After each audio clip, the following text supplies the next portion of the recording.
right, welcome back to another Wright Stew podcast. I am Paul Stewart.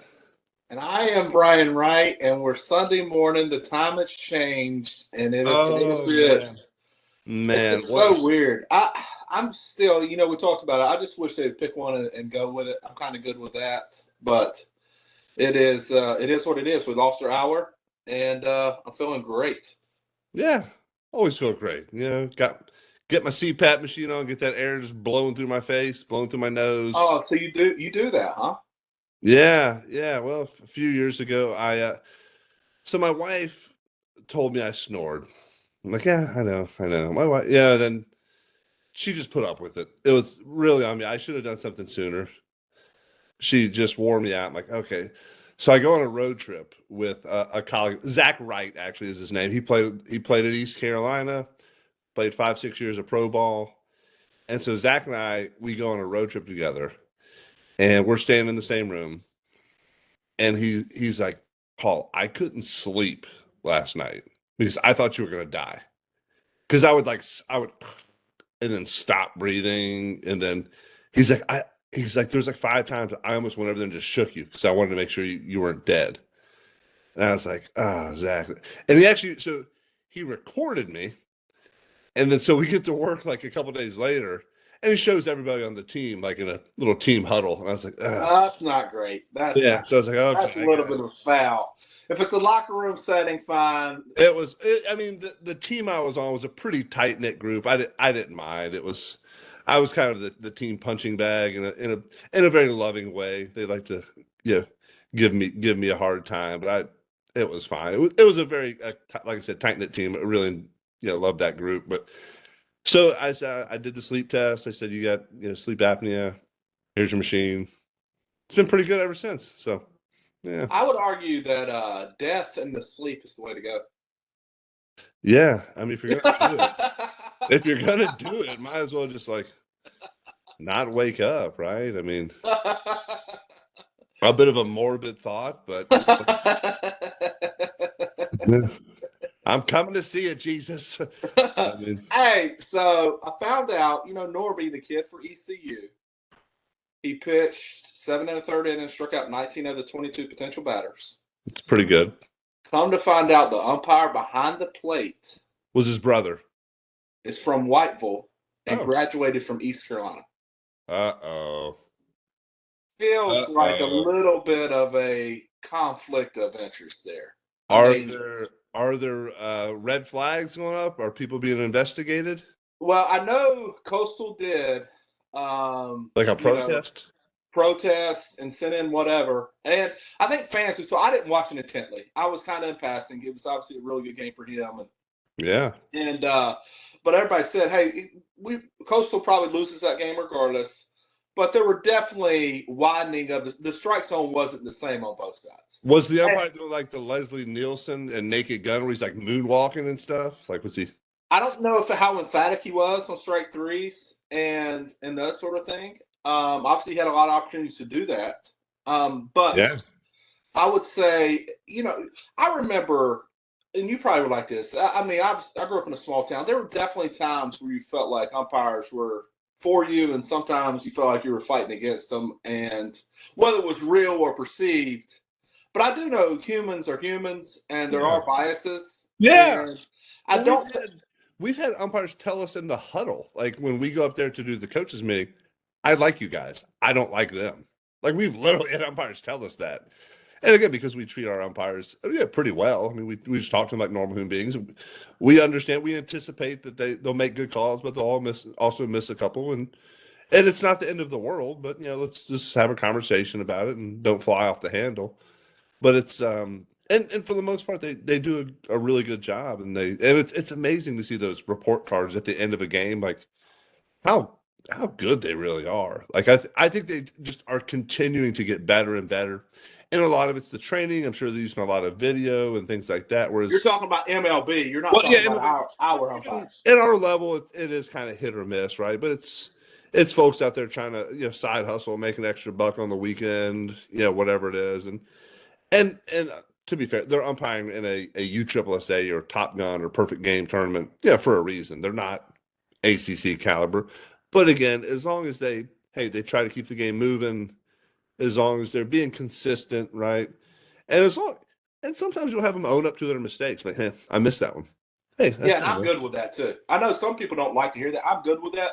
Hey, so you played in enough leagues for long periods of time where I feel like you may have got to know, because obviously minor league umpires work their way up just like minor league players.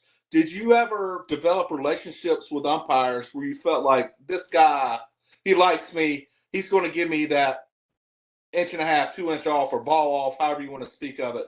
Did you ever play with guys or play long enough to where this guy, he seems to, either it was perceived or reality, he seemed to favor you? Yeah, I remember one Dusty Dellinger, who's actually now I think he runs like the minor league baseball umpire development. So he's still very involved. But I had him. So the last batter I ever faced, Dusty Dellinger, was behind the plate in 2004. So the last batter I ever faced was a guy named Mike Hessman. Mike Hessman later on became known as like the Crash Davis of minor league baseball because he set the home run record. He was in the minor leagues a long time, right? Made it to big leagues for a little bit. Anyway, so I'd had Dusty the year before in the Southern League, and he or a couple years before. I'd had him for a couple years. And he typically gave just a touch off the plate, right? And so I threw a slider, very similar pitch to what he would have called a couple years before. And I guess he probably just got a better zone now. It was probably off the plate. But ball four, coach comes and pulls me out of the game. And as I'm walking off, I kind of pointed at Dusty and said, Dusty, I said, you called that 2 years ago. That was a strike. I'm arguing about a call he should have made 2 years ago. And then what really kicked me in the pants though was I'm ticked off because I walked the guy and I'm out of the game and didn't pitch as well as I wanted to. And I go in the clubhouse to I think change my shoes. And there was a couple guys that were in there watching the game on like the closed caption TV. And I was like, was that ball? Where was that ball? Was that a strike? And they didn't immediately say like, oh yeah, that was there. They're like, it was close. So like The way they answered it, it's it what was a they ball. didn't say. They were trying to be nice, and they knew I was ticked, but they were like, it was close, yeah. But they weren't like, yeah, it was on the plate. So I was like, ah. So then I knew I'd missed the spot, but I probably knew I missed the spot because I was yelling at him because I wanted that call from two And or you three don't do years. that all. I don't see you as the guy that's No, arguing it's balls and literally stuff. I Yeah. never did that, dude. I never. It was a playoff game. We were up in Toledo. I was just not happy about it. But so to your point about the umpire from ECU. So my dad, he umpires and refs and stuff. And when he was doing high school softball, he would always put on his because you can do requests and things like that. He would say, I do not want to umpire any Garner games. Because he didn't want there to be any conflict of interest with his granddaughters, or anything like that. And I think even in travel tournaments, every once in a while we'd be at the same spot. He tried to stay away from. I remember he umpired one of their games, but it was like an exhibition or like a scrimmage or something. So it didn't really matter. It was just kind of everybody getting reps in along with the umpires. But man, and some of the umpires you see them and like they got a short fuse or hey they're you can talk to them and give them a little more. So you do just like anything, they have their own tendencies and you start to learn those a little bit. And they're human, right? They're human. They're Yeah. emotional, and you can kind of work that into your favor or against your favor. And so, yeah, it's just interesting. I would definitely have been fired up if I'd have known, if I'd have been on the coastal side. Yeah, And it's, and, it's a and all bad it look. takes, hey, Paul, you know as well as I do. Baseball is a lot of butterfly effect. You get one little call to go your way. All of a Yep. sudden, you get that pitcher into the stretch. For some reason, he's not the same pitcher out of the windup and stretch. Yeah. Something's a little bit different. He rushes his arm. Picks over to first, throws it away. Now you got to rally. Yeah. No, I understand. Like it's little things and or same thing. You get a flare or something, or ball hits the line as opposed to going just a couple inches to the right of it. And no, you're 100% right. I think Coastal probably has a legitimate beef there. Yeah, It's yeah, and not that, and it may have been legitimate, right? I kind of wish they do K zone and grade these guys. I don't know. I feel like they probably have that capability just based on what I've heard. A lot of these stadiums have yeah, all the exit velos and all that stuff. It's being yeah, recorded somewhere. And so I feel like they probably have the ability to say, hey, 80% of the calls were right, or 50, or whatever the case may be. And if you're able to establish kind of the standard, what an umpire should be, and you knew grades, and I kind of feel like baseball is kind of taking that step to where it is much more known, and there's much more interest from a fan perspective, that we might as well go and know what these umpires are. How are they, right? And so I'm sure there's got to be some type of grading system that allows for whoever's in the Super Regional, whoever's in the World Series, and hopefully it's not just politics. So anyway, Yeah, absolutely. So my son played had a game on Saturday. We ended up losing, kind of kicked the ball around a little bit, but the boys played well. I think yeah, we get away, let it get away from us one inning. It happens. It's middle school baseball. But the thing that was a kind of a milestone for him, he played his first ever game in metal spikes. And it's kind of a weird world we live in right now, in the youth kind of travel baseball, because so we played on an actual, like a real field, real mound. It had a grass infield, which we don't see very often. And that ball was dying in that grass. It was some thick grass, man. And but ball was dying. But first game, so he pitched through it, and he's like, man, I could really tell that front leg was planting really well, and it's just a whole different feel. But man, do you remember your first game in metal spikes, or when you kind of took that step with those? I remember trying to wear them. We had a pair of cleats that you could take off the metal or the Oh, the plastic. Converse. Yes. Yeah. And so I tried to slip in a few metal on during a little league game, and I got my shoes on, and I'm riding to the game, and my dad notices, and he is fired up because obviously you can't wear metal spikes in little league. No. And so anyway, fired up. I take them off. I end up playing with like 3 spikes in my whole shoe. I kept a couple in there, and tried to turn the metal ones in a way where you wouldn't really see them. So, and then eventually, obviously, you get to middle school baseball, you can do it. It wasn't a huge deal to me. I remember as I got older, I got away from metal. My feet hurt. Oh, I really? played outfield, so I usually was in, you know, softer, plastics whenever, from really my senior year of senior year of college on. I was wearing plastics most of the time. Really? Okay. That's interesting. Soon I could start wearing metal spikes, and I had the same pair of cons. I think those were one of, if not my first pair of spikes, because so it had like these bolts in there, and you could take the plastic out and replace them with metal. And I think I probably changed them a dozen times just to do it, just to like it was such a novelty and a lot of fun. And but yeah, hearing that kind of click clack when you're walking on the cement or whatever, and then you really are. I mean, you're digging into the grass way more than you ever have with plastics. But and I mentioned it's a weird time because there's a lot of different surfaces at a lot of fields now, right? You see like NC State has the artificial fake grass around the outside, but it's real grass on the inside, like the playing surface. But the plate area, all that whole area is fake.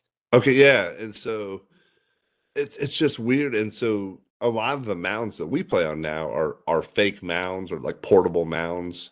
So you can't wear spikes on that; you'd be sliding all over. And so a lot of kids wear turfs or plastics, or they just do that the whole game. So, I mean, I do like having the artificial stuff, and when you can have that, you get true hops. There's you play a little better defense because of that. But there's just something to having that real mound, the real grass, and I remember running into that as well. So in AAA, in the International League, um, the Phillies and Blue Jays teams were in Scranton and Syracuse, but they both had the old school like carpet turf, like AstroTurf. AstroTurf, like the old school stuff, because they were a Phillies and Blue Jays team, and they were getting ready for the old vet and the Sky Dome, which had that same thing. So it made sense to have your AAA team with those, but it was weird to pitch because I wanted to wear my spikes. I don't think even I had plastics, but I wanted to wear, so I wore my spikes because the base areas and the pitcher's mound was dirt. But when you ran on that carpet, you really had to just chop it up and break your steps down and make sure you were, doing all you could to not slip and get your feet up from under you. That's so crazy. And I mean, the artificial stuff works great now. I always will be a natural turf guy, whatever the case may be. I know gives you the artificial obviously gives you the ability to play in rain and next day and all that stuff, and it's The easy same on day, ground yeah. through and it's probably cheaper over the long term, but it's just something about grass and I don't know when it's cut and how the ball. There are some, what I remember is they would cut the outfield grass differently, and it would almost snake at times. I don't Oh know yeah. if they cut it a certain way, they did some of those crisscross patterns, or if it was cut sideways. It'd be beautiful from somewhere, not from where I was. It made the ball snake, as it Yeah. was on the ground come to the outfield. But it was awesome. It's awesome. Yeah, I remember seeing that, and yeah, you're shagging fly balls and batting practice. Sometimes the guy would smoke one, and you watching it. Yeah, that ball coming at you, like, oh, geez, I don't know which way it's coming, but it ends up right at Yeah, you. it's It ends crazy. up right at you, but yeah, you don't know if it's going to take a hard left or right. And yeah, that was always interesting, and you see a lot of fun kind of patterns out in the grass now, and they can do some really cool things. I feel like all of it, Paulie, has been money grabs. Like now, you just said it. Basically, you got to have two pairs of shoes. You really need. You really do. You could argue. You could argue three, right? You could do plastics, spikes, and turfs, and that wouldn't be a bad idea. Up until middle school, now they're using BB core bats. We're able to use in eighth grade, like the summer ball this year, we'll be able to use the USSSA one more time. So that's another $400 bat. And Yeah, so you're buying like $800 worth of bats, $300 or $400 worth of shoes, batting gloves with Bruce Bolt that now cost $100. I yeah, mean, and you usually full uniforms aren't provided, even in at least at our middle school. You got to buy your pants, and it's just like everything is more money, more money, more money. And I love the good old days where we had those polyester uniforms, and you had one bat that you could use for whatever league you played in. yeah, absolutely. Well, it was interesting. We ran into that in our game yesterday. So we hit the top half. We were the visitors. And our kids, we use BB core for our games. So we hit with BB core. And then my son was pitching. He started. And I see the first kid come up and I didn't recognize the bat. Then the next kid comes up with one of those hype fire bats. And you're like, The, I know what that is. the ones Yeah. that are banned by Perfect Game. I'm like, Yes. that's a hype. That's a USSSA bat. And then the next kid, same thing. I'm like, hey, and so our head coach goes out and says, hey, what bats are we using here? And the umpire's like, he's like, honestly, I don't know.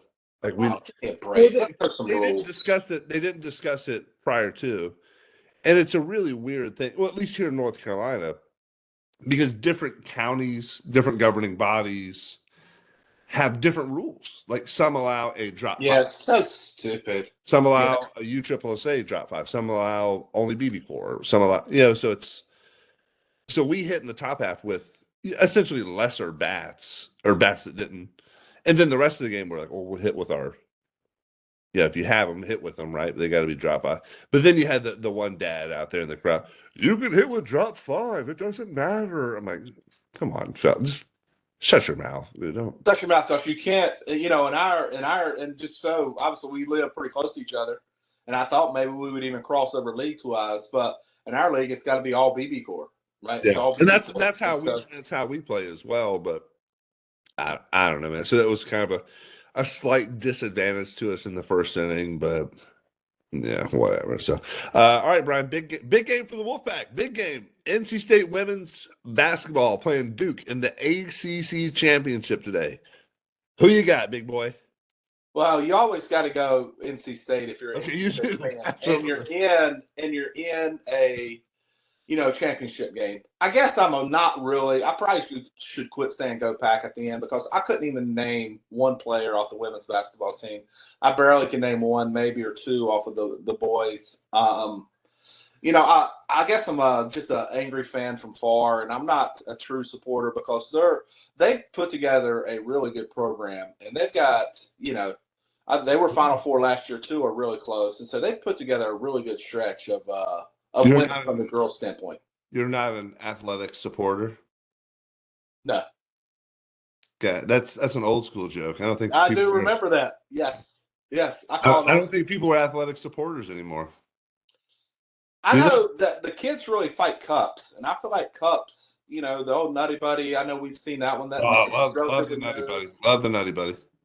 But the kids. We got kids who play infield. It's like, dude, cups got to be kind of like Part of your the uniform. act.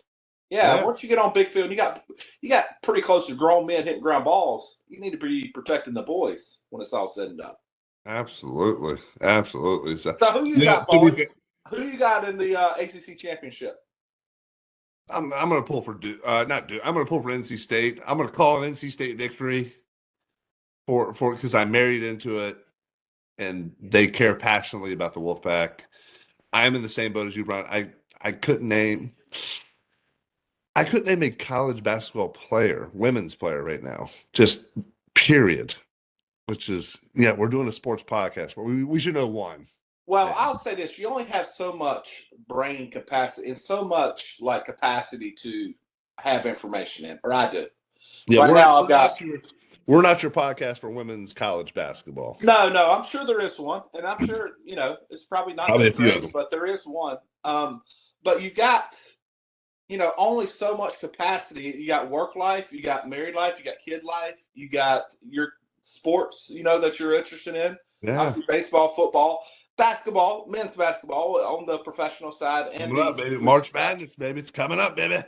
Yeah, and I'm gonna have to pick a team because obviously the Wolfpack are irrelevant, and so I've got to pick a team. Probably be Duke. That's what's been for years as a NC State fan because we hated North Carolina, UNC. We would pull for Duke because at least that wasn't Carolina, and so I guess that's what I'll do. That's a good team to pull for right now. Outside of the They've got a women, real chance. They're doing good things, man. Doing good things. So so that's where I'm at, and I'll lock in. And you do a bracket. I haven't done many brackets. I've done a little bit of gambling when the gambling became legal. Didn't do great there, but I'm never a huge bracket guy. I love the brackets. It feels like I loved them more 20 years ago. Not I liked them when it was all. I think I've shared the story. I was the bracket guy in spring training. I like the hard copies. I like the sheets. Now that it's all digital, it doesn't feel as close. Like it just like oh you get like people are in like 1,000 brackets and trying to win $1 million and like I get it, but it's just not as I don't know. I like the brackets for the community of it sort of thing. Um, but now that it's all digital, it's like you're just I'm in a group. I guess I mean if you're doing it with your family or friends or something maybe, but yeah, and it's always like, hey, throw in 10. But I just feel like it's almost like buying lottery tickets. Like I feel like I've always heard recently. I think this is pretty true. Lottery tickets is like taxes for the poor. yeah. And so it feels like every time I buy a lottery ticket, and I could qualify as poor in some probably capacity, but it feels like I'm just giving money away, and it kind of feels like that with the bracket. I'm just not. How many lottery tickets have you bought in your life? We do them for Christmas. So I'll buy 10 or 12 for Christmas. Okay. And so 10 or 12 a year, probably for the last 10 years. So 120, 40. I probably have made a grand total of $9 on that, whatever. And that's probably usually we go spend like $50 and buy, so 50 times 10, $500. I've got back $9. Yeah, you've probably spent your money in dumber ways before, but I think I probably probably bought 4 or 5 tickets in my life ever.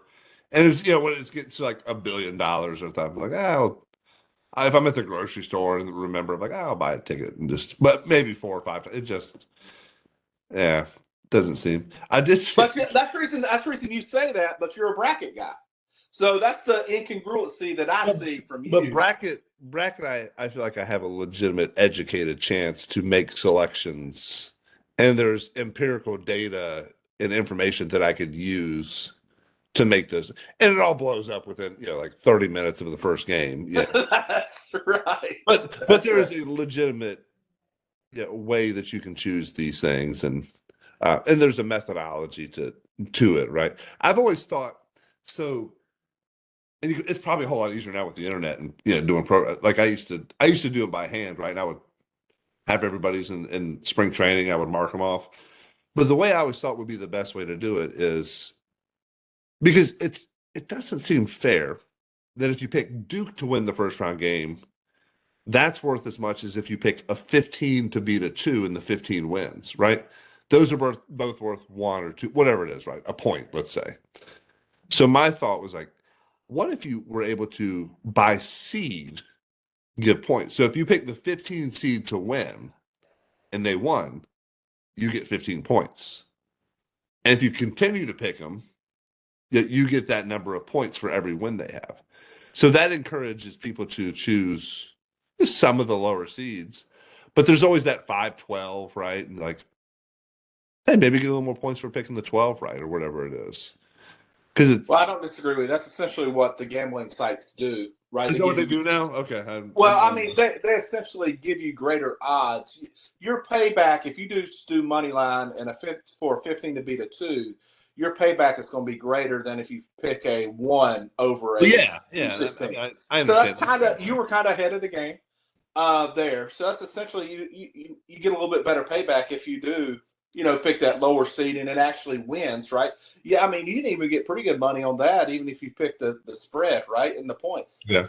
But it is we'll see what happens. I don't necessarily think it's going to be with the way teams are paid for now. I really think if we studied it for 20 or 30 minutes, you could pick maybe not the Final Four, but you could pick the team that you could take 8 teams right now. And maybe we do this before it even starts. We pick 8 teams and see if one of those 8 teams does not win the national championship. I mean, there's I know it's basketball and it's one game and anything can happen, but there's just a handful of teams that are really, really good, really dynamic. A lot of them are in the SEC. Yeah. It feels like the SEC should have at minimum 2 teams in the Final Four, just based on. Yeah. I mean, there's 16 teams in the SEC now, which seems crazy. And there's 15, or what is there, 18 in the ACC now? And so that seems crazy. And the ACC probably will only get 4 or 5 teams into the tournament to start with, so it's not very well respected. They'd be lucky to get 5. So so it'll be interesting to see how this works out. Yeah. So, all right. Well, y'all enjoy that ACC championship game. Watch some NASCAR if you want. I'm sure some NASCAR heads out there. But we appreciate you listening today. Make sure you subscribe, follow, like us on TikTok, YouTube, Instagram, Apple Pod, Spotify, iHeartRadio, anywhere you can find podcasts. Hey, give us a review. I saw a couple reviews come through yesterday. We appreciate the kind words. And, hey, we enjoy doing this for you, so we hope you enjoy it.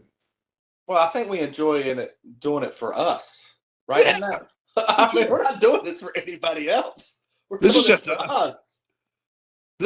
I told somebody the other day, this is, we do have a lot of fun sharing stories and kind of, what some of our memories and things like that. And I said, like, man, in like 100 years, my great-great-great-grandkids. So if you're listening, great-great-great-grandkids, this is great-great-grandpa Paul coming from the past. And we now have a history, right? A kind of a catalog, a library of who we were, what we are. So when the history bucks write our story, Brian, we never die. We'll probably will. That's wrong video. That's what I mean. I don't mean in any. Oh yeah. They can upload our AI into some sort of robot. Man, I hope they make me better. I hope they make me better looking in the future. Me too. I was looking at pictures from like 10, 15 years ago. I was so much better looking. I was so much skinnier. Yeah. Yeah. All right, we done with this? Yeah, I think we're done for today. Hey, thanks for listening. Y'all have a great day. Out, go Pack. I think 10-5.